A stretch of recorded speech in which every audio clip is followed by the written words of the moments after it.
সকলো দেশবাসীলৈ সন্মান সহকাৰে নমস্কাৰ জনালো।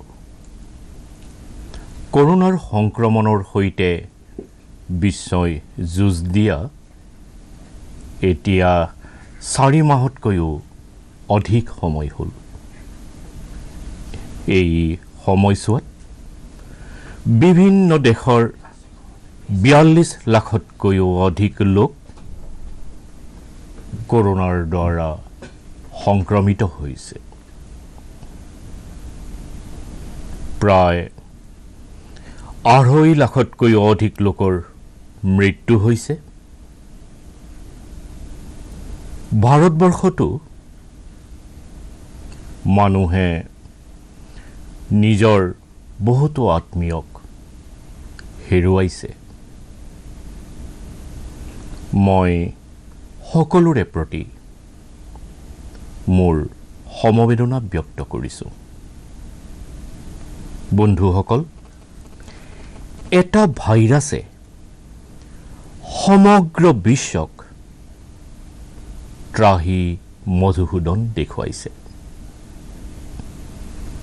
সমগ্ৰ বিশ্বত কোটি কোটি লোকে এই সংকটৰ সৈতে মোকাবিলা কৰি আছে। সমগ্ৰ বিশ্ব জীৱন ৰক্ষাৰ যুদ্ধত ব্ৰতী হৈ আছে। আমি এনে সংকট না দেখিছিলোঁ না শুনিছিলোঁ। নিশ্চিতভাৱে মানৱ জাতিৰ বাবে এই সকলোবোৰেই বেছ অকল্পনীয়। এই ক্ৰাইচিছ অভূতপূৰ্ব, কিন্তু ভাগৰি পৰা, হাৰি যোৱা, ভাগি যোৱা আদিবোৰ মানৱ জাতিৰ বাবে কেতিয়াও গ্ৰাহ্য নহয়। সতৰ্ক হৈ এই যুদ্ধৰ সকলো নিয়ম পালন কৰি আমি বাচিবও লাগিব আৰু আগুৱাই যাবও লাগিব।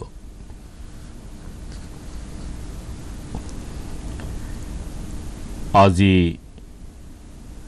যেতিয়া সমগ্ৰ বিশ্ব সংকটত আছে, তেতিয়া আমি সকলোৱে আমাৰ সংকল্প আৰু অধিক মজবুত কৰিব লাগিব। আমাৰ সংকল্প এই সংকটতকৈও বিশাল হ'ব। বন্ধুসকল, আমি যোৱা শতিকাৰ পৰা শুনি আছোঁ যে 21 শতিকা ভাৰতবৰ্ষৰেই। আমি কৰোনাৰ আগৰ বিশ্বৰ ব্যৱস্থাক বিস্তাৰিতভাৱে দেখিবলৈ, শুনিবলৈ সুযোগ পালোঁ। কৰোনা সংকটৰ পাছত বিশ্বৰ যি পৰিস্থিতি হৈ আছে তাকো আমি দেখি আছোঁ। যেতিয়া আমি এই দুই কালখণ্ডক ভাৰতবৰ্ষৰ দৃষ্টিৰে চাওঁ, তেতিয়া এনে লাগে যেন 21 শতিকা ভাৰতবৰ্ষৰেই। এয়া আমাৰ সপোন নহয়, এয়া আমাৰ সকলোৰে দায়িত্ব। কিন্তু ইয়াৰ পথ কি হ'ব লাগিব? বিশ্বৰ আজিৰ পৰিস্থিতিয়ে আমাক শিক্ষা দিয়ে যে ইয়াৰ একমাত্ৰ পথ হ'ল আত্মনিৰ্ভৰশীল ভাৰত। আমাৰ শাস্ত্ৰত কোৱা হৈছে যে এষঃ পন্থা, ইয়াৰ অৰ্থ হ'ল আত্মনিৰ্ভৰশীল ভাৰত। বন্ধুসকল, এখন ৰাষ্ট্ৰ হিচাপে আজি আমি এক অতি বিশেষ মুহূৰ্তত উপনীত হৈছোঁ। ইমান ডাঙৰ বিপদ ভাৰতৰ বাবে এক সংকেত কঢ়িয়াই লৈ আনিছে, এক বাৰ্তা লৈ আহিছে, এটা সুযোগ লৈ আহিছে। মই এটা উদাহৰণৰ সৈতে মোৰ এই কথাখিনি উপস্থাপন কৰিবলৈ চেষ্টা কৰিম। যেতিয়া কৰোনাৰ সংকট আৰম্ভ হ'ল, তেতিয়া ভাৰতবৰ্ষত এটাও PPE কিট উৎপাদন হোৱা নাছিল। N95 মাস্ক ভাৰতত নামমাত্ৰহে উৎপাদন হৈছিল। আৰু আজিৰ পৰিস্থিতি এয়ে যে ভাৰততে প্ৰতিদিনে 2 লাখ PPE কিট আৰু 2 লাখ N95 মাস্ক প্ৰস্তুত হৈ আছে। এয়া আমি এইবাবেই কৰিব পাৰিছোঁ কাৰণ ভাৰতবৰ্ষই সংকটক সুযোগলৈ পৰিৱৰ্তিত কৰিলে। সংকটক সুযোগলৈ পৰিৱৰ্তন কৰা ভাৰতৰ এই দৃষ্টিয়েই আত্মনিৰ্ভৰ ভাৰতৰ আমাৰ সংকল্পক সিমানেই প্ৰভাৱশালী কৰিব। বন্ধুসকল, আজি বিশ্বত আত্মনিৰ্ভৰ শব্দটোৰ অৰ্থ সলনি হৈ গৈছে। গ্লোবেল ৱৰ্ল্ডত আত্মনিৰ্ভৰতাৰ ডেফিনেশ্যন সলনি হৈ গৈছে। আৰ্থিক বিশ্বায়ন বনাম মানৱ কেন্দ্ৰিক বিশ্বায়নৰ আলোচনা খুব হৈ আছে। বিশ্বৰ সন্মুখত ভাৰতবৰ্ষৰ মুখ্য চিন্তাধাৰাক আশাৰ কিৰণ হিচাপে দেখা গৈছে। ভাৰতৰ সংস্কৃতি, ভাৰতীয় সংস্কাৰ সেই আত্মনিৰ্ভৰশীলতাৰ কথাই কয়, যাৰ আত্মা বসুধৈৱ কুটুম্বকম। ভাৰতে যেতিয়া আত্মনিৰ্ভৰশীলতাৰ কথা কয়, তেতিয়া আত্মকেন্দ্ৰিক ব্যৱস্থাৰ ওকালতি নকৰে। ভাৰতৰ আত্মনিৰ্ভৰশীলতাতেই সংসাৰৰ সুখ, সহযোগ আৰু শান্তিৰ কথা চিন্তা কৰা হয়। যি সংস্কৃতিয়ে বিশ্বৰ জয় হোৱাটোত বিশ্বাস কৰে, যিয়ে জীৱমাত্ৰেই কল্যাণ হোৱাটো বিচাৰে,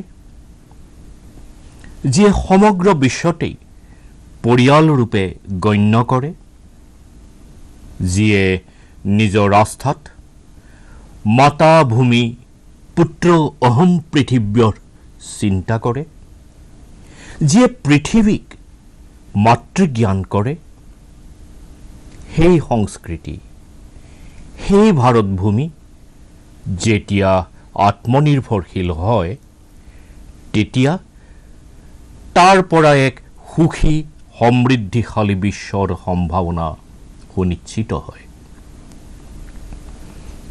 ভাৰতৰ প্ৰগতিত সদায়েই বিশ্বৰ প্ৰগতি নিহিত হৈ আছে।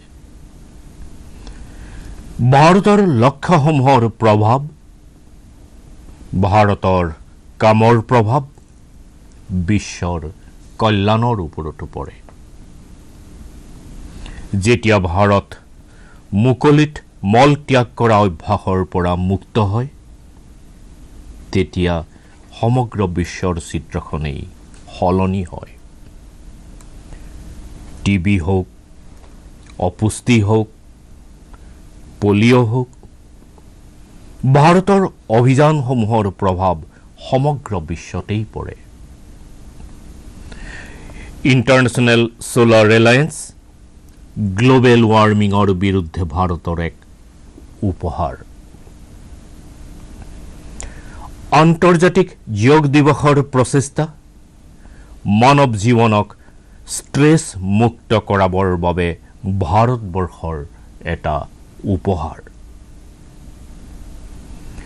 জীৱন আৰু মৃত্যুৰ যুঁজত যুঁজি থকা বিশ্বত আজি ভাৰতবৰ্ষৰ ঔষধে এক নতুন আশালৈ গৈ আছে। এই প্ৰচেষ্টাবোৰৰ ফলত সমগ্ৰ বিশ্বত ভাৰতবৰ্ষৰ যেতিয়া খুব প্ৰশংসা কৰা হয়, তেতিয়া স্বাভাৱিকতে প্ৰত্যেকজন ভাৰতীয়ই গৌৰৱ অনুভৱ কৰে। বিশ্বৰ ভৰসা হ'ব ধৰিছে যে ভাৰতবৰ্ষই বহুত ভাল কাম কৰিব পাৰে, মানৱ জাতিৰ কল্যাণৰ বাবে বহুখিনি বৰঙণি আগবঢ়াব পাৰে। প্ৰশ্নটো হ'ল কেনেকৈ? এই প্ৰশ্নৰ উত্তৰো হ'ল যে 130 কোটি দেশবাসীৰ আত্মনিৰ্ভৰশীল ভাৰতৰ সংকল্প। বন্ধুসকল, আমাৰ কেইবা শতিকাৰো গৌৰৱপূৰ্ণ ইতিহাস আছে। ভাৰত যেতিয়া সমৃদ্ধিশালী আছিল, সোণৰ পক্ষী বুলি যাক কোৱা হৈছিল, যেতিয়া সম্পন্নশালী আছিল, তেতিয়া সদায়েই বিশ্বৰ কল্যাণৰ পথেৰেই এই দেশ অগ্ৰসৰ হৈছিল। সময় সলনি হ'ল। দেশ গোলামীৰ শিকলিৰে বান্ধ খাইছিল। আমি উন্নয়নৰ বাবে হাবাথুৰি খাই থাকিছিলোঁ। আজি ভাৰত বিকাশৰ পথত সফলতাৰে খোজ দি আছে। এতিয়াও আগৰ দৰেই বিশ্বৰ কল্যাণৰ পথত ভাৰত অটল হৈ আছে। মনত পেলাওকচোন, এই শতাব্দীৰ আৰম্ভণিৰ সময়ত Y2K সংকট আহিছিল।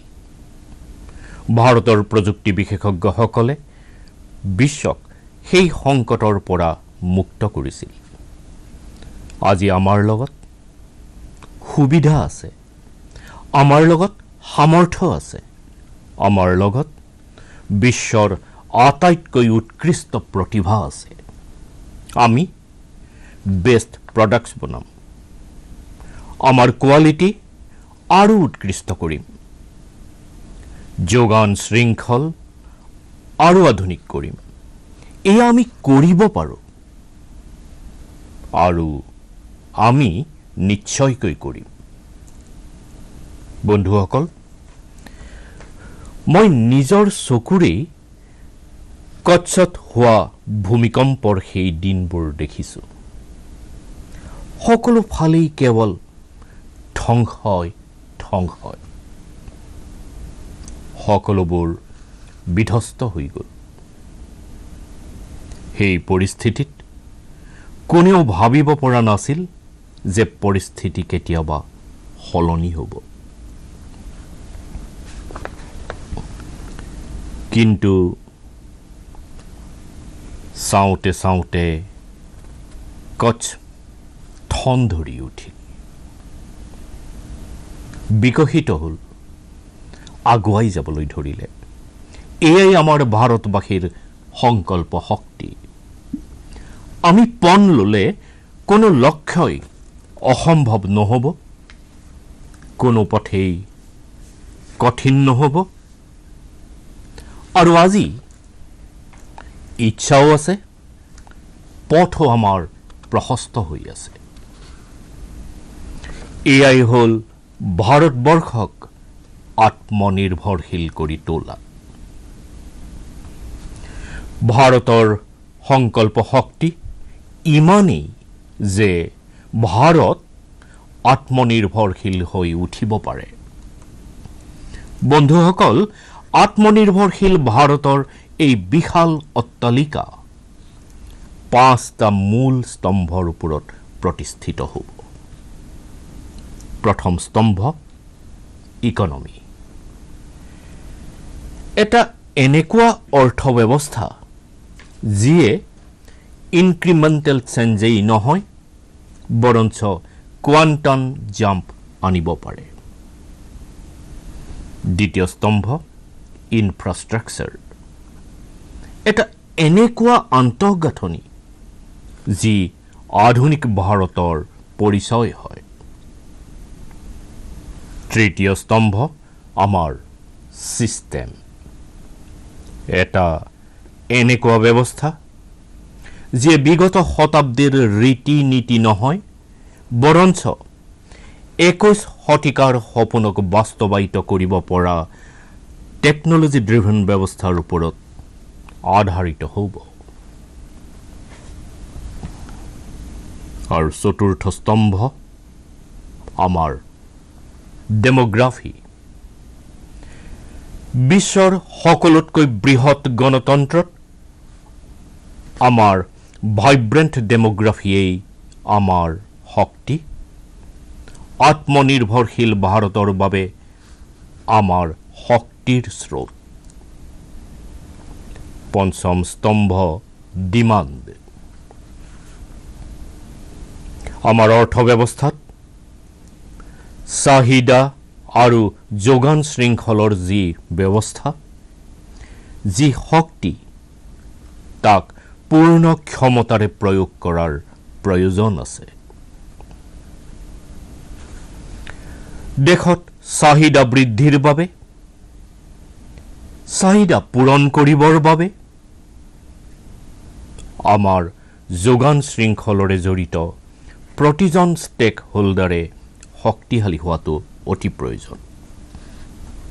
আমাৰ যোগান শৃংখল, আমাৰ যোগানৰ সেই ব্যৱস্থাক আমি মজবুত কৰিম, য'ত মোৰ দেশৰ মাটিৰ গুণ থাকিব, আমাৰ মজদুৰ ভাইসকলৰ ঘামৰ গুণ থাকিব। বন্ধুসকল, কৰোনা সংকটৰে মোকাবিলা কৰোঁতে এক নতুন সংকল্পৰে মই আজি বিশেষ আৰ্থিক পেকেজৰ কথা ঘোষণা কৰোঁ। এই আৰ্থিক পেকেজে আত্মনিৰ্ভৰ ভাৰত অভিযানৰ গুৰুত্বপূৰ্ণ অংশ হিচাপে কাম কৰিব। বন্ধুসকল, অলপতে চৰকাৰে কৰোনা সংকটৰে জড়িত যি আৰ্থিক ঘোষণা কৰিছিল, ৰিজাৰ্ভ বেংকৰ যি সিদ্ধান্ত আছিল আৰু আজি যি আৰ্থিক পেকেজৰ ঘোষণা কৰা হৈছে, এই সকলোবোৰ যোগ দিলে প্ৰায় 20 লাখ কোটি টকা হ'ব।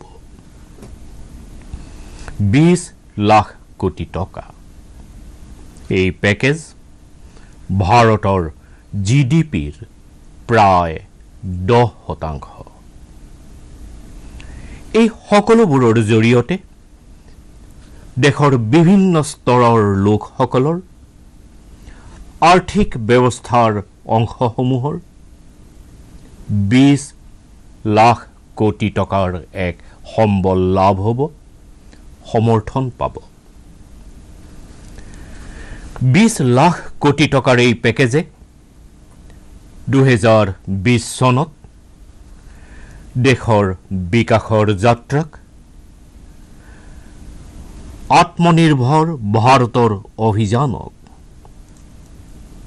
এক নতুন গতি দিব। আত্মনিৰ্ভৰশীল ভাৰতৰ সংকল্পক বাস্তৱায়িত কৰিবলৈ এই পেকেজত লেণ্ড, লেবাৰ, লিকুইডিটি আৰু লজ সকলোবোৰকেই প্ৰাধান্য দিয়া হৈছে। এই আৰ্থিক পেকেজে আমাৰ কুটিৰ শিল্প উদ্যোগ, গৃহ উদ্যোগ, আমাৰ লঘু আৰু মজলীয়া উদ্যোগ, আমাৰ MSMEৰ বাবে যি কোটি কোটি লোকৰ উপাৰ্জনৰ এক সাধন, যি আমাৰ আত্মনিৰ্ভৰ ভাৰতত আমাৰ সংকল্পৰ এক মজবুত আধাৰ। এই আৰ্থিক পেকেজ দেশৰ সেইজন শ্ৰমিকৰ বাবে, দেশৰ সেই কৃষকজনৰ বাবে যিয়ে সকলো পৰিস্থিতিত, সকলো বতৰতে দেশবাসীৰ বাবে দিনে ৰাতিয়ে পৰিশ্ৰম কৰি আছে। এই আৰ্থিক পেকেজ আমাৰ দেশৰ মধ্যম বৰ্গৰ লোকসকলৰ বাবে যিয়ে সততাৰে কৰ পৰিশোধ কৰি আছে, দেশৰ বিকাশত নিজৰ যোগদান দি আহিছে। এই আৰ্থিক পেকেজ ভাৰতীয় উদ্যোগ জগতৰ বাবে যিয়ে দেশৰ আৰ্থিক সামৰ্থ্যক শিখৰলৈ নিবৰ বাবে সংকল্প লৈছে। কাইলৈৰ পৰা আৰম্ভ কৰি অনাগত কিছুদিনলৈ বিত্তমন্ত্ৰী মহোদয়ৰ জৰিয়তে আপোনালৈ আত্মনিৰ্ভৰ ভাৰত অভিযানৰ দ্বাৰা প্ৰেৰিত এই আৰ্থিক পেকেজৰ বিশদ বিৱৰণী দিয়া হ'ব। বন্ধুসকল, আত্মনিৰ্ভৰ ভাৰত নিৰ্মাণৰ বাবে বোল্ড ৰিফৰ্মছৰ দায়বদ্ধতাৰ সৈতে দেশক আগবঢ়াই নিয়াটো নিশ্চিত। আপুনি অনুভৱ কৰিছে যে যোৱা 6টা বছৰত যি সংস্কাৰ হ'ল, তাৰ কাৰণে আজি এই সংকটৰ সময়তো ভাৰতবৰ্ষৰ ব্যৱস্থা অধিক সক্ষম আৰু অধিক সামৰ্থ্যৱান দেখা গৈছে। নহ'লেনো কোনে ভাবিব যে পাৰিলে হয় যে ভাৰত চৰকাৰে যি ধন পঠিয়াব সেয়া সম্পূৰ্ণভাৱে দুখীয়া লোক আৰু কৃষকৰ জেপত পোনে পোনে সোমাব। কিন্তু এয়া হৈ উঠিল। সেয়াও এনেকুৱা সময়ত হ'ল যেতিয়া সকলো চৰকাৰী কাৰ্যালয় বন্ধ আছিল, পৰিবহণৰ সকলো ব্যৱস্থা বন্ধ আছিল। জনধন, আধাৰ, মোবাইল, JAM জেমৰ ত্ৰিশক্তিৰে জড়িত এয়া এক সংস্কাৰ আছিল, যাৰ পৰিণাম আমি দেখিলোঁ। এতিয়া এই সংস্কাৰৰ এই পৰিধি আমি আৰু বৃদ্ধি কৰিব লাগিব, শিখৰলৈ নিব লাগিব। এই সংস্কাৰ কৃষিৰ সৈতে জড়িত সম্পূৰ্ণ যোগান শৃংখলত হ'ব, যাতে খেতিয়ক শক্তিশালী হওক আৰু ভৱিষ্যতে কৰোনাৰ দৰে কোনো অন্য সংকটত কৃষিৰ ওপৰত ন্যূনতমৰ ন্যূনতম প্ৰভাৱ পৰক। এই সংস্কাৰ ৰেচনেল টেক্স ছিষ্টেম, সৰল আৰু স্পষ্ট নীতি নিয়ম, উত্তম আন্তঃগাঁথনি, সমৰ্থৱান আৰু সক্ষম মানৱ সম্পদ আৰু মজবুত বিত্তীয় ব্যৱস্থাৰ নিৰ্মাণৰ বাবে হ'ব। এই সংস্কাৰে ব্যৱসায়ক উৎসাহিত কৰিব, বিনিয়োগৰ বাবে আকৰ্ষিত কৰিব আৰু মেক ইন ইণ্ডিয়াৰ আমাৰ সংকল্পক আৰু অধিক শক্তিশালী কৰি তুলিব।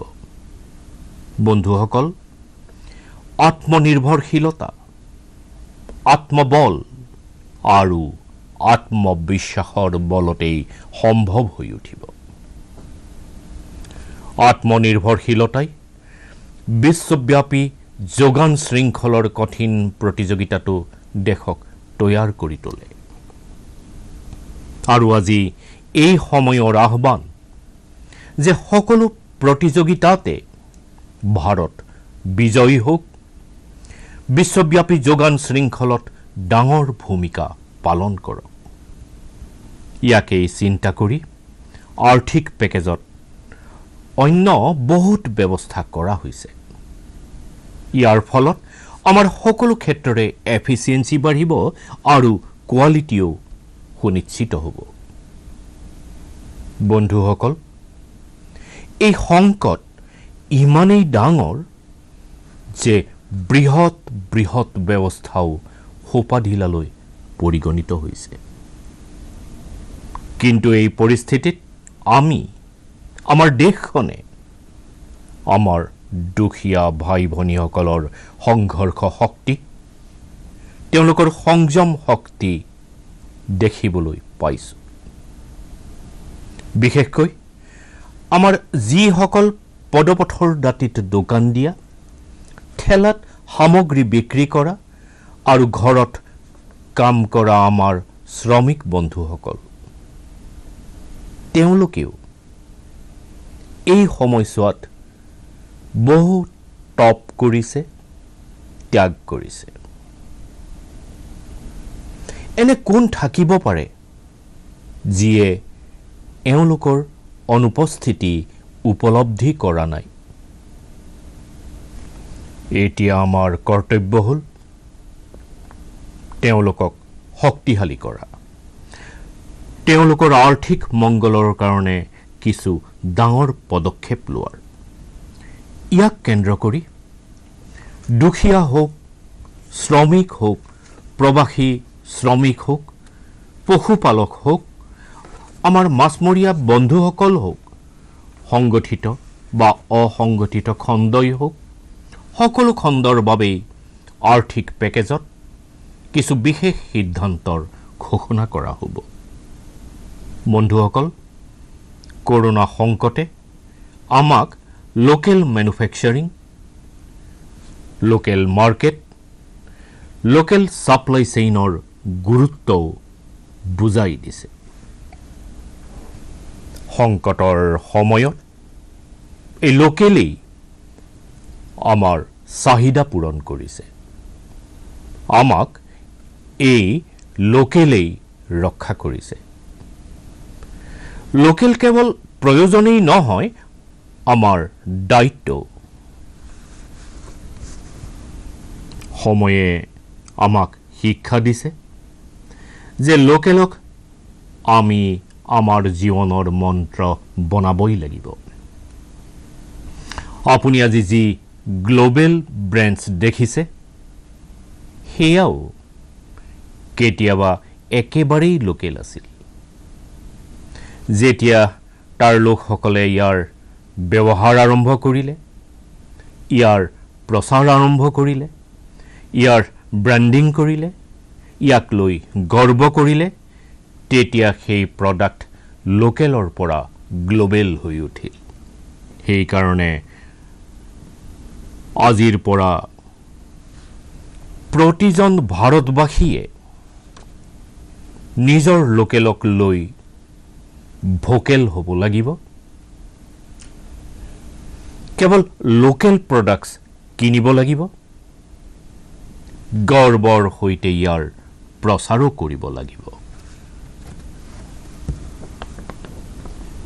মোৰ বিশ্বাস যে আমাৰ দেশে এয়া কৰিব পাৰিব। আপোনাৰ প্ৰচেষ্টাই প্ৰতিবাৰে আপোনাৰ প্ৰতি মোৰ শ্ৰদ্ধা বৃদ্ধি কৰি আছে। মই গৰ্বৰ সৈতে এটা কথা অনুভৱ কৰোঁ, মনত পেলাওঁ। যেতিয়া মই আপোনাক দেশক খাদী কিনিবলৈ অনুৰোধ কৰিছিলোঁ, এয়াও কৈছিলোঁ যে দেশৰ হেণ্ডলুম কৰ্মীসকলক সহযোগ কৰক। আপুনি চাওক, বহুত কম সময়ৰ ভিতৰতে খাদী আৰু হেণ্ডলুম দুয়োটাৰেই চাহিদা আৰু বিক্ৰী অত্যধিকভাৱে বৃদ্ধি পালে। কেৱল এয়াই নহয়, ইয়াক আপুনি এক ব্ৰেণ্ডত পৰিণত কৰিলে। বহু সৰু প্ৰচেষ্টা আছিল, কিন্তু পৰিণাম পোৱা গ'ল, বহু ভাল পৰিণাম পোৱা গ'ল। বন্ধুসকল, সকলো বিশেষজ্ঞই কয়, বৈজ্ঞানিকসকলে কয় যে কৰোনা দীৰ্ঘ সময়ৰ বাবে আমাৰ জীৱনৰ অংগ হৈ থাকিব। কিন্তু লগতে আমি এয়াও হ'ব দিব নোৱাৰোঁ যে আমাৰ জীৱন কেৱল কৰোনাৰ আশে পাশেই সীমিত হৈ থাকক। আমি মাস্ক পিন্ধিম, 2 গজ দূৰত্ব মানি চলিম কিন্তু নিজৰ লক্ষ্যৰ পৰা আমি আঁতৰি নাযাম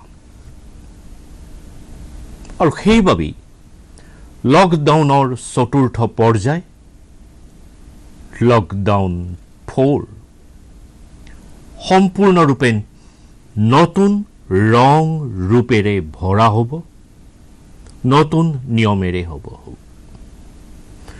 ৰাজ্যবোৰৰ পৰা আমি যি পৰামৰ্শ পাই আছো তাৰ আধাৰত লকডাউন 4ৰ সৈতে জড়িত নিয়মবোৰৰ বিষয়ে 18 মেৰ আগে আগে আপোনালোকক জনোৱা হ'ব মোৰ সম্পূৰ্ণ বিশ্বাস যে নিয়মসমূহ পালন কৰি আমি কৰোনাৰে যুদ্ধ কৰিম আৰু আগুৱাইও যাম